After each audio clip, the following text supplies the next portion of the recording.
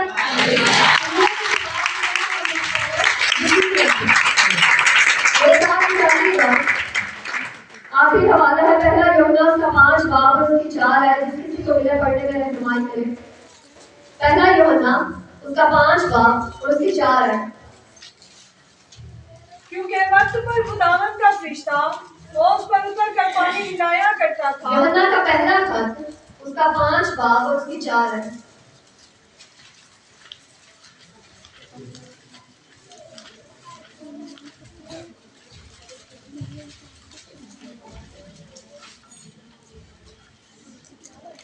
پانچ باب 4 خداوند کے پاک کلام میں کچھ یوں لکھا ہے، جو کوئی خدا سے پیدا ہوا ہے وہ دنیا پر غالب آتا ہے، اور وہ غلبہ جس سے دنیا مغلوب ہوئی ہے ہمارا ایمان ہے۔ آمین۔ خدا کے پاک کلام کے پڑھے سنے سمجھے جانے پر خداوند کی خاص برکت۔ میرے عزیزوں، کلام حق میں ابھی ہم نے پڑھا کہ جو خدا سے پیدا ہوتا ہے وہ اس دنیا کی باتوں پر غالب آتا ہے، اور کس وجہ سے؟ اپنے ایمان کی وجہ سے۔ آپ سوچتے ہوں گے کہ میں ان عادتوں سے، برائیوں سے نکل نہیں رہا، شاید کوئی بات ایسی ہے۔ پہلے آپ دیکھیے آپ کا ایمان کس پر، آپ کا بھروسہ کس پر ہے؟ اس منجی اور نجات دہندہ پر۔ وہ اس لیے آیا کہ ہم زندگی پائیں اور کثرت کی پائیں۔ آپ ان کی طرف دیکھیں، جب آپ اپنی آنکھیں ان کی طرف لگاتے ہیں نا، تو یہ ساری جو آپ کی جو پریشانیاں ہیں، یہ جو گناہ ہیں، یہ جو ساری ناراضگیاں ہیں، جب آپ اس پر توکل کر کے ان سب باتوں کو چھوڑنے کا ارادہ کرتے ہیں نا، تو دنیا کی کوئی طاقت آپ کو انہیں دوبارہ گناہوں میں واپس نہیں لا سکتی۔ ضرورت اس بات کی ہے کہ پہلے اس پر بھروسہ کریں، اس پر توکل کریں کہ خداوند میں تیرے بھروسے جو ہے ان سب باتوں کو، ان سب لوہے کے رتھوں کو اپنی زندگی سے دور کرنے کی کوشش کروں گا، اور جب تو میرے ساتھ ہے تو کوئی بھی مجھے ہرا نہیں سکتا، کیونکہ جب خداوند ہمارے ساتھ ہوتا ہے تو وہ ہمیں فتح پر فتح دیتا ہے، اور دنیا کی کوئی طاقت ہمیں اس فتح کو، اس جو ہے برکت کو رسیو کرنے سے روک نہیں سکتی۔ ہاللیلویا۔ ایک گواہی کے ساتھ کلوز کروں گی، اپنی امی کی گواہی شیئر کروں گی کہ میری امی جو ہے کئی سالوں سے، شاید ہمارے پیدا ہونے سے پہلے بھی نسوار کھاتی، تب قریباً 6-7 سال پہلے کی یہ بات ہے، مجھے پکا یاد نہیں ہے، لیکن یہ یاد ہے نومبر کا مہینہ تھا، تو وہ نسوار کھاتی تھی، اور ہم چرچ جاتے تھے، خدا کے ساتھ چلنے والے تھے۔ خواہش تھی کہ ہمارے گھر میں کوئی بھی ایسا کام نہ ہو۔ امی سے بڑی بار کہا، لیکن وہ بھی چھوڑنا چاہتی تھی۔ یہ نہیں کہ وہ کہتی تھی کہ میں نے اس گناہ کو اپنی زندگی میں رکھنا۔ بپتسمہ یافتہ تھی، ہم بھی بپتسمہ ہم نے بھی لیا، خدا کے خون اور بدن میں بھی شریک ہوتے تھے، لیکن کیا ہے کہ کئی بار ہم چھوڑنے کی بہت کوشش کرتے ہیں، لیکن ہم سے وہ کام چھوٹتا نہیں۔ اب ایک دن امی نے کہا کہ میں نے یہ جو ہے نسوار جو ہے یہ چھوڑ دی۔ ہم نے بھی کہا چلو ٹھیک ہے۔ اب بات یہ ہوئی کہ تھوڑی دیر بعد جو ہے امی نے پھر جو ہے اس کام کی طرف اپنا قدم بڑھایا۔ اب ہم دونوں بہنیں تھیں، ہم نے جو ہے کہا ہم نے یہ کام ہونے نہیں دینا، ایک بار چھوڑ دیا اور چھوڑ دیا، اس کی طرف دوبارہ نہیں جانا۔ اب امی کے ہاتھ میں اکثر نسوار ہوتی تھی، تو چھوٹی بہن کیا کرتی، پکڑ کر کبھی پیٹی کے نیچے، کبھی بیڈ کے نیچے، کبھی کہیں پہ پھینک دے، کبھی باہر نالے میں پھینکا دے۔ اتنا کچھ کیا، تقریباً اس میں 2-3 جو ہے دن گزر گئے، شروع میں ایسا ہوا۔